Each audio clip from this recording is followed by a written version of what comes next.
Hello mga kaiklabu, gawa naman tayo ng kalihim bread o mas kilala siyang pandiregla. Tinatawag din siyang red bread or kaya pandipula. At baka favorite mo nga to? Tara, samahan mo ko kung paano ko nga to ginawa. Ang una muna nating gagawin yung ating pinaka-pudding. Bali, ang ginamit ko nga pala ditong bread is tasty white bread. At dahil medyo malaki yung size ng ating bread, kaya kailangan natin to himay-himayin hanggang sa maging ganito na siya. Set aside muna natin to. Dito sa ating mixing bowl, maglagay tayo dito ng 3/4 cup na granulated sugar at ng 2 and 1/4 cups na fresh milk. Nilagay ko na rin dito yung 4 pieces na large eggs. Maglalagay na rin tayo dito ng 2 tablespoon na unsalted na butter at saka ng 1.5 teaspoon na vanilla extra. At saka naman natin to hahalu-haluin hanggang sa matunaw natin yung ating granulated sugar dito. At dahil nga kailangan nga natin ng red color, gumamit ako dito ng 1/4 teaspoon na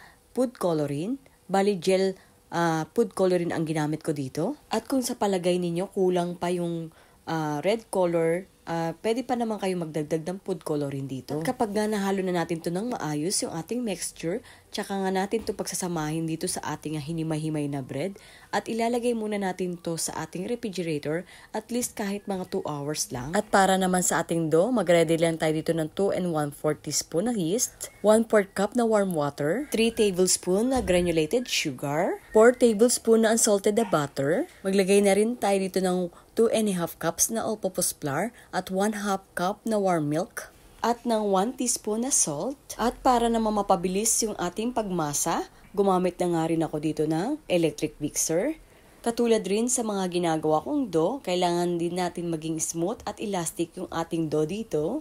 At kung mapapansin nyo, medyo may pagka-hard nga yung ating dough dito. Kapag nga ganito na nga itsura ng ating dough, ibig sabihin nito, hindi na natin kailangan maglagay pa ng all-purpose flour.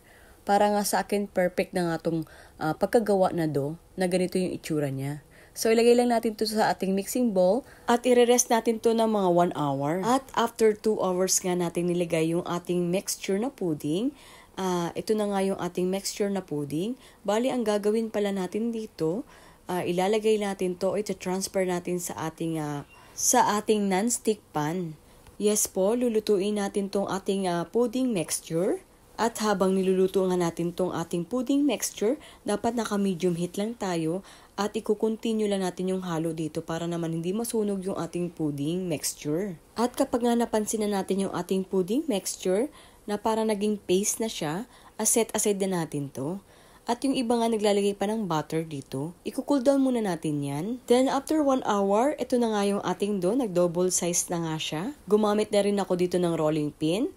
Kasi nga, kailangan natin siya i-rectangle. Maglagay rin kayo ng kahit konting all-purpose flour para kapag ka niro-rolling pin natin to ay hindi siya didikit or sasama yung ating dough.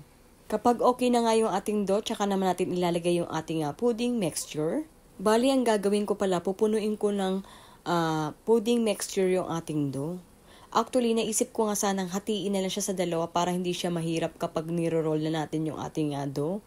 Pero gusto ko kasi medyo mabilis yung pagkagawa kaya nilakihan ko na rin yung size ng ating dough dito. At kapag nga gagawa kayo, wag nyo na lang din ako gayahin kasi nga medyo malalaki yung size ng pagkagawa ko dito sa ating dough. At pagkatapos nga natin tumahati or ma-portion yung ating dough, bali i-rest ulit natin to ng another 30 minutes. Tinakpan ko nga pala to ng plastic para mag-double size pa ulit yung ating dough. Then, after 30 minutes, ganito na nga naging itsura ng ating dough. Medyo malaki talaga yung size na pagkagawa ko dito, kaya huwag kayong magulat na medyo jumbo yung pagkagawa ko. Yung mga oras na to, natatawa na lang ako kasi nakikita ko yung mga dough, super laki niya. At nagbabrush na nga pala ako dito ng egg wash. Sa bahala na kayong humusga kung mukhang kalihim bread ba to. At kung sa palagay ninyo na hindi ganito ang itsura ng kalihim bread, ay gumawa na lang kayo ng sarili ninyong version. At pagkatapos nga natin to mag-brush, i-bake naman natin siya sa temperature na 175 degrees Celsius at i-bake lang natin siya ng 20 to 25 minutes or mas gusto niyo na golden brown, it's up to you. At sana po may natutunan kayo sa video ko ngayon. At kung nagustuhan mo nga to, paki-like and share naman. Or baka hindi ka pa nakapalo sa akin, ipalo mo na rin ako para like kang updated sa mga ginagawa kong videos. Salamat po sa panonood, sa uulitin.